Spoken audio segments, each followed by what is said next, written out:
So I'm so excited to share with you guys a special giveaway that I'm going to be hosting on the podcast. So a while back, I had Dr. Bill Rawls on the podcast, and he is into herbal medicine and really taking a holistic approach to health. He used herbs to heal from his own journey and has started this company called Vital Plan.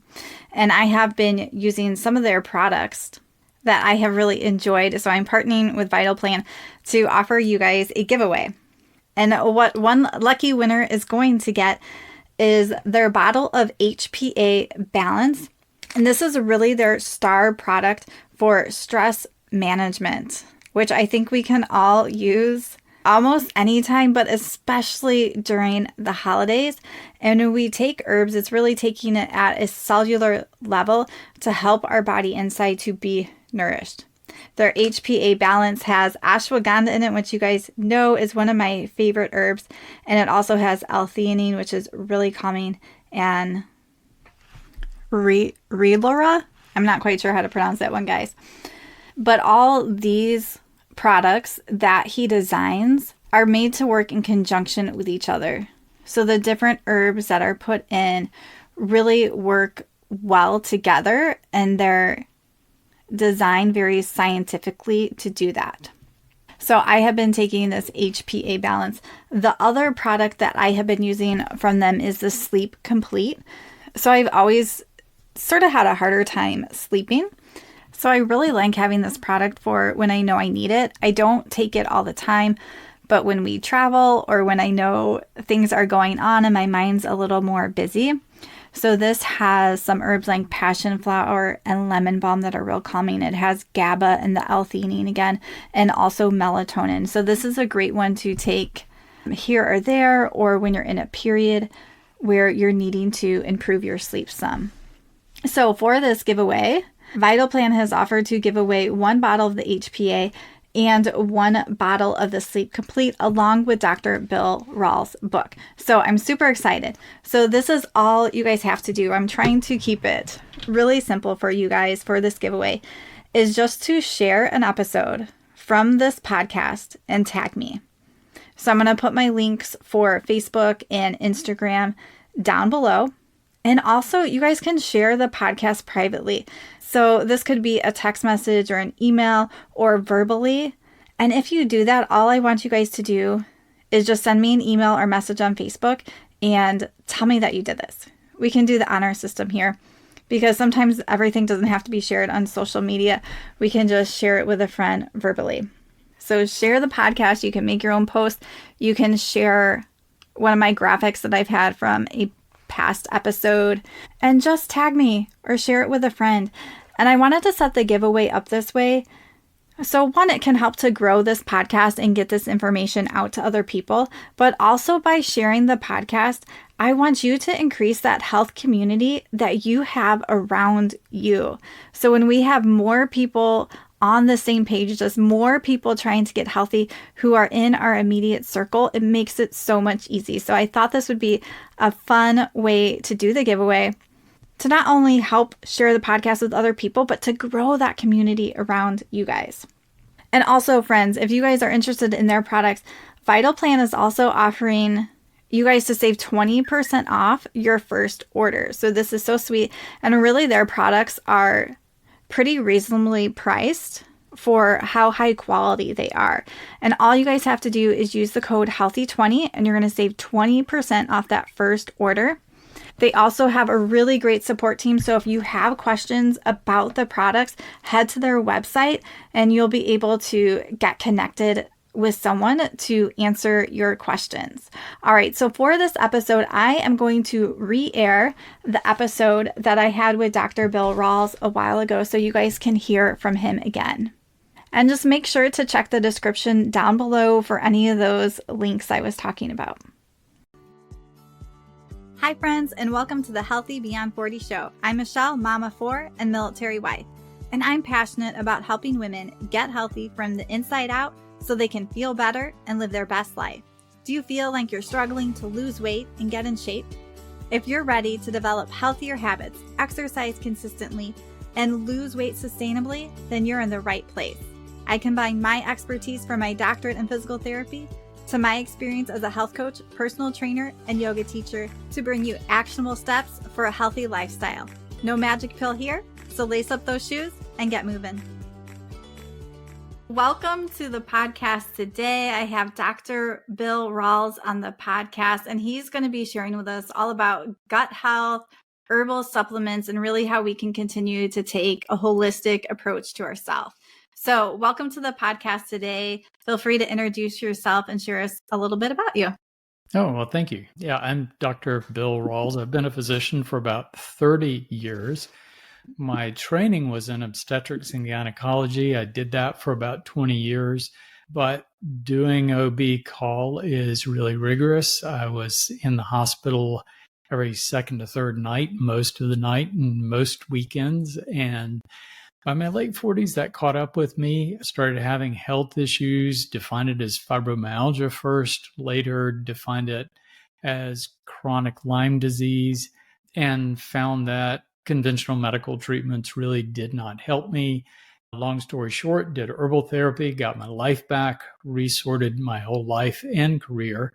And I've been helping people with those kinds of chronic illnesses for the past 15 or 20 years. But I often see things very differently than most conventional physicians. Yeah, I love that. And so he is a conventionally trained MD doctor, but also as your life changed and you were sick, you took this different approach and started looking into herbal medicine. So I love that.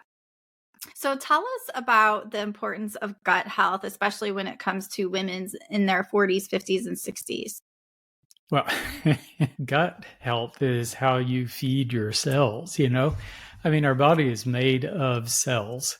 And all of our cells need the right nutrients. And of course, some cells need different nutrients than others. Your thyroid needs iodine. Your heart cells run mostly off of fat. Your brain cells like a little bit of glucose for some fast energy. So all of our cells need different nutrients, but eating the right foods and processing them so you're absorbing the right nutrients through the intestinal system is really critical to your health. And that can be a complex process, of course. Yeah. And so how do you see this showing up for people when they start to have problems with their gut health? People have a range of symptoms, of course, anything from reflux to indigestion to sometimes painful ulcers to what we define as SIBO, small intestinal bacterial overgrowth, irritable bowel syndrome, constipation, and it goes on from there.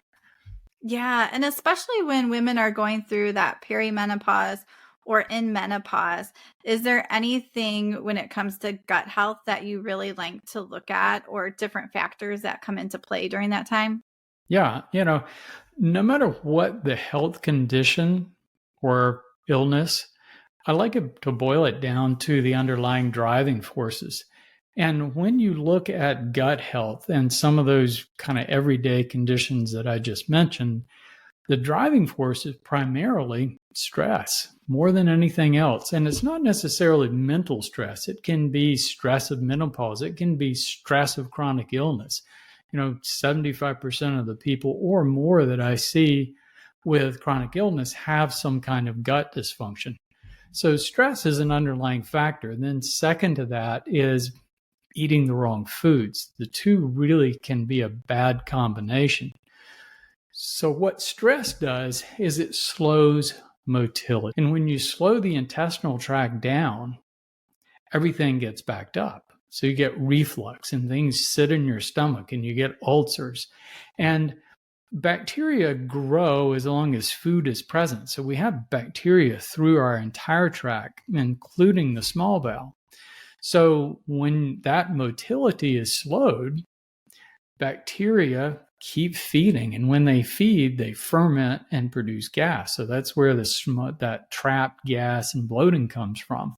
So menopause is a stress. And so it's driving those factors. Now, then on top of that, if you're eating a high processed food, carbohydrate diet, and just doing all the wrong things from a dietary point of view, that can be a really bad combination that drives all of these things.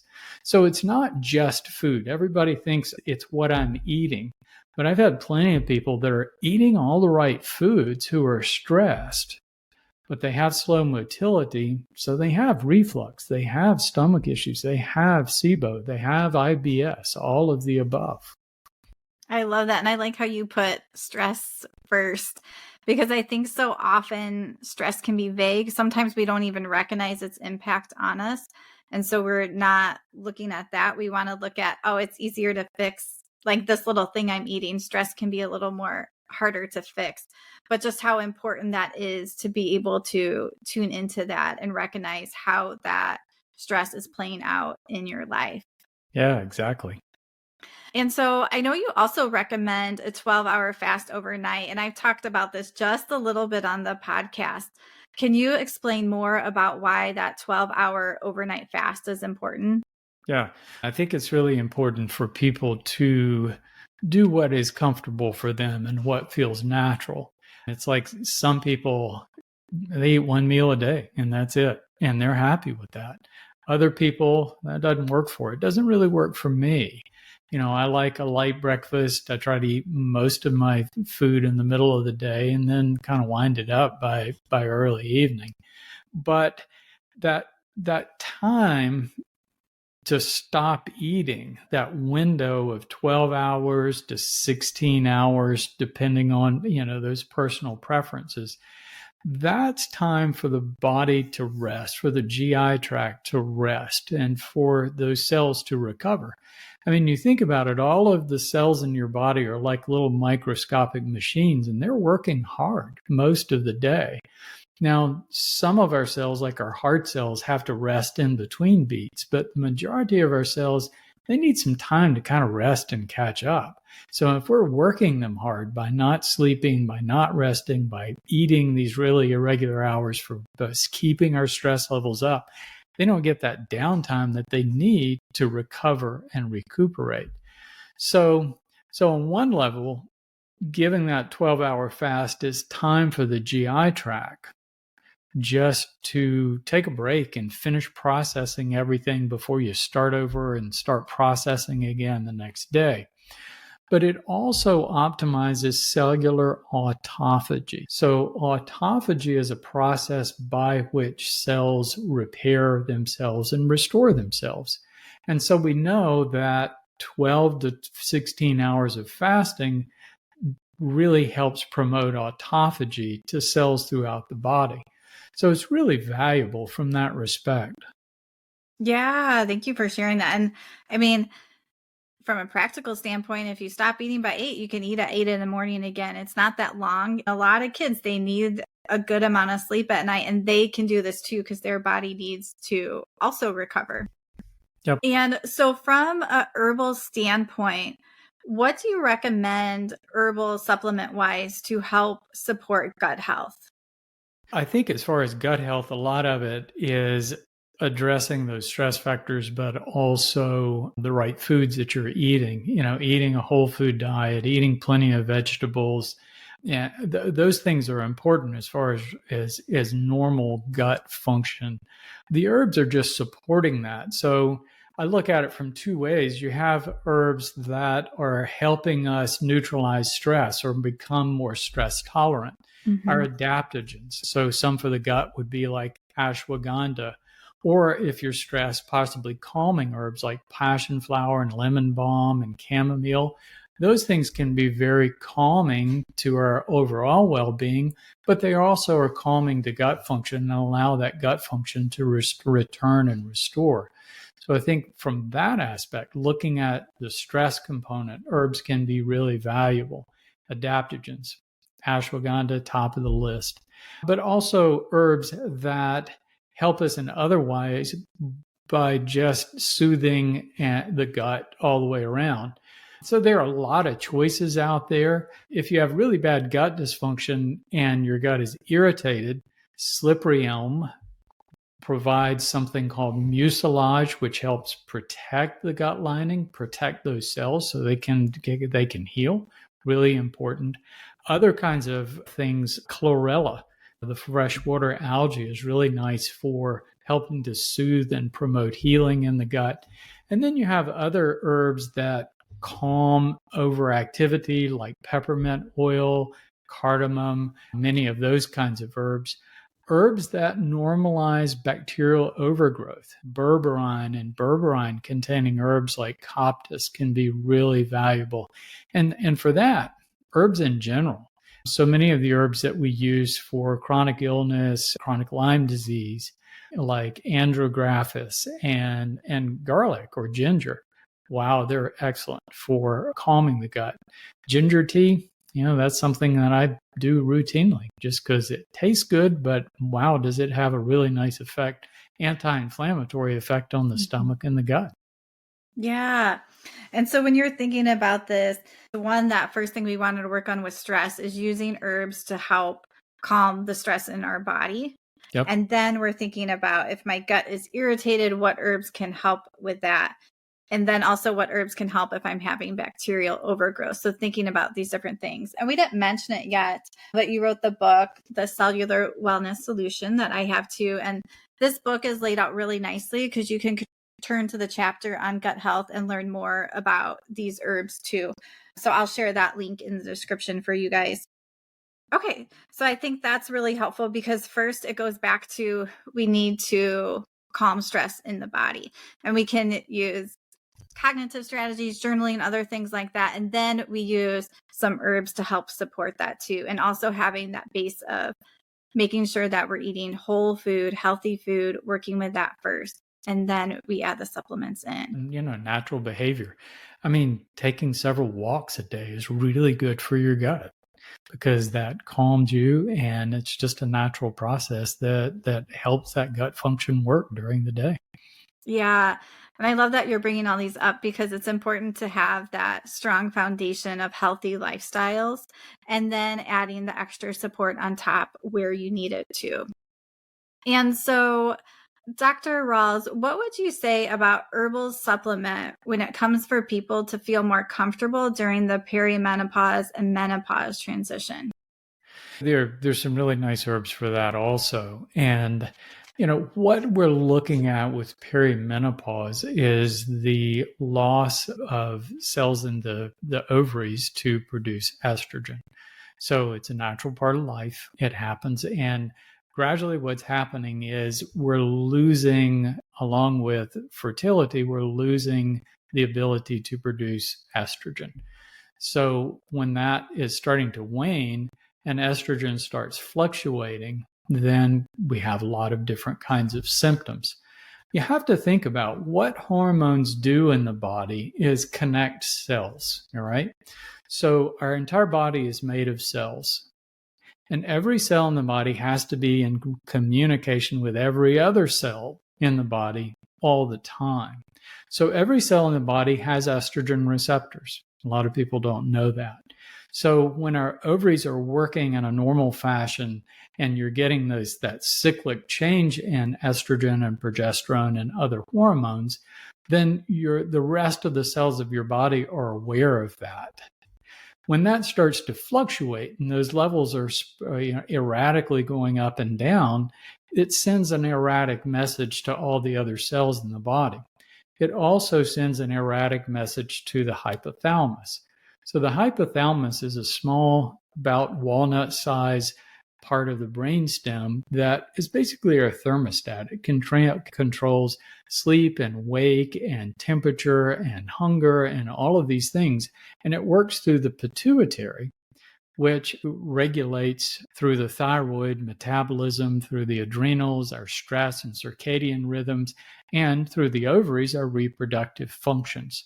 So when that estrogen starts to falter and starts to become irregular, the hypothalamus is getting bad feedback, and that affects everything in the whole chain. So it's affecting metabolism, it's affecting hunger, it's affecting sleep, it's affecting our ability to tolerate stress. So that whole wiring gets disrupted. So when we look at an herb, the benefit that we would want is calming that down. And so many of our herbs are adaptogens, again, that we mentioned, ashwagandha being at the top of the list, have the effect of balancing those hormones, that feedback that's coming to the hypothalamus, So the hypothalamus can do a better job of regulating everything else, and that symptom starts to become relieved. So ashwagandha is kind of the top of my list, one of my favorite herbs for regulating those kinds of symptoms. As far as irregular cycles that come with it, there is another herb called Vitex, and Vitex is really exceptionally good. The common name is chaste tree berry.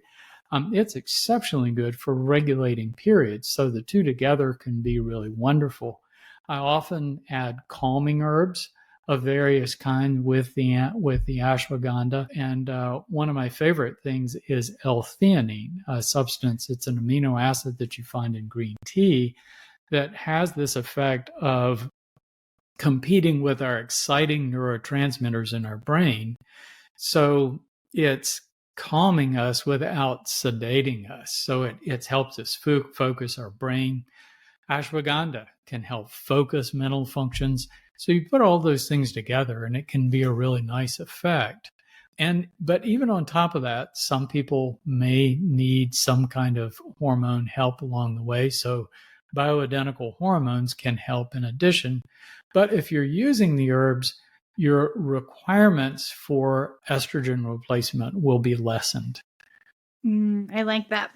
Yeah, so thinking about how can we start with our lifestyle strategies of food, exercise, nutrition, and stress relief, then adding in these herbs. How can we use those herbs to help bring more calming and less stress into our body? Then adding the bioidentical hormones if someone still needs it too. Yeah. Yeah, absolutely. Yeah. And I think that's a great way to look at it and look at the different step-by-step approach.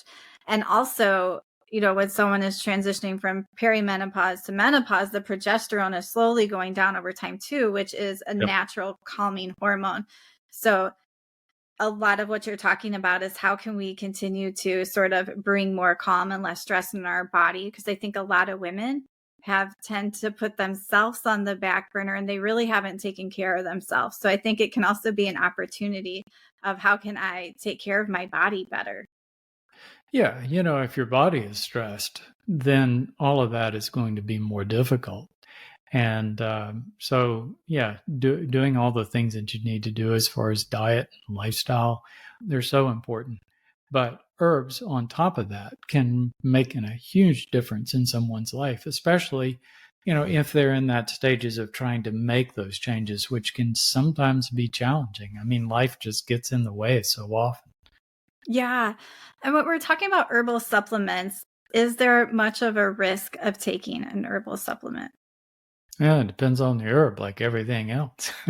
So, when we talk about herbs, we're talking about plants. And of course, not all plants are safe for us. Nobody would make the mistake of eating poison ivy for health benefits, right? So when you look at plants, things that we can use span all the way from food, which is basically nutritional, to plants with strong drug-like or poisonous properties that we would probably want to stay away from. And kind of in the middle are adaptogens and so many herbs that work by balancing hormones, protecting the cells of our body from stress, like free radicals and toxic substances and microbes. So instead of having this drug-like effect, like so many drugs or some herbs that are kind of in that outer portion, these things are just protecting us and reducing internal stress in our body. And when that stress is reduced, our body functions better, our cells function better.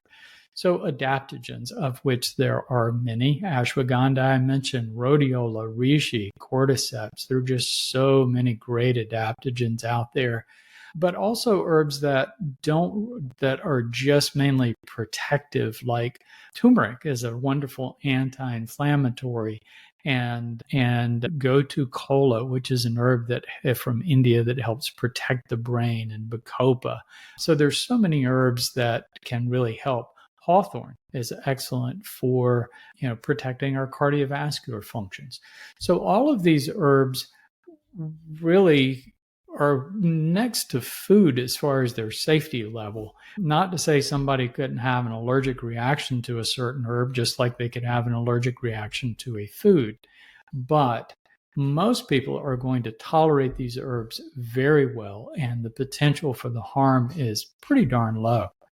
Yeah. So I think when you're starting with these herbs and these gentler herbs, the risk is not that much. You should become educated about what you're doing and make sure it doesn't conflict with anything if you're taking medication, but they're a lot more gentler and safer. Just like you said, they're sort of a step up from food. Yeah, for sure. Yeah, perfect. Is there anything else that you would like to share today? Any other tip? There are lots of great things out there. It all boils down to cellular health. Our body is made of cells. That's why I wrote this book. And we look at the body as being really complicated. It's made of systems and processes and all of that. But all the processes going on in the body are done by cells. I mean, absolutely everything that happens in your body, whether it's thyroid hormone being produced or your heart beating or brain impulses firing, it's all cells. And every cell in your body needs 5 basic things. It needs the right nutrients, it needs a clean environment free of toxins. It needs downtime to recover. And generally that's like 8 hours of sleep at night. It needs good blood flow from physical activity to flush away toxic substances. And it needs protection from microbes, which are our cell's arch enemy, because they're things that are flowing in our system that we're not even aware of all the time. Viruses, bacteria, everything else. So that's basically the formula for wellness right there. So if you're eating a healthy diet, taking steps to clean your water and your air and keep your food clean, you're getting 8 hours of sleep at night, and you are at least walking 3 miles a day. That's kind of my minimum. And taking herbs. What the big thing that herbs do is they protect our cells from threatening microbes. That's a huge part of what herbs do. So if you're doing those 5 things, the chances of you being healthy is extremely high. And that's wellness in a nutshell right there. Yeah, I love that. And tell us, I know you also have vital plans where you make your own herbs and sort of a combination of herbs together for specific things. So tell us more about vital plans and where people can find you. Sure. Yeah, it's vitalplan.com. And this is a place for people to find herbal support for a range of different conditions, from, things like fibromyalgia and chronic Lyme disease all the way to just general health.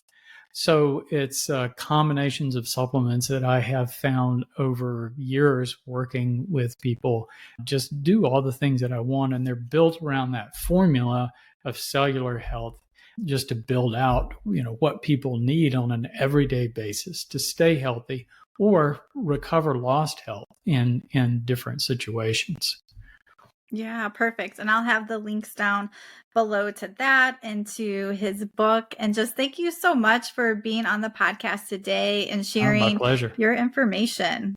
Yeah, my pleasure. All right, friends, just want to remind you, if you guys order, use the code HEALTHY20 to save 20% off your first order, and make sure you guys get in on this giveaway. All you have to do is share the podcast and tag me or send me a message for your chance to win. And this giveaway is going to close this Saturday, December 7th. All right, friends, keep on moving and keep nourishing your body.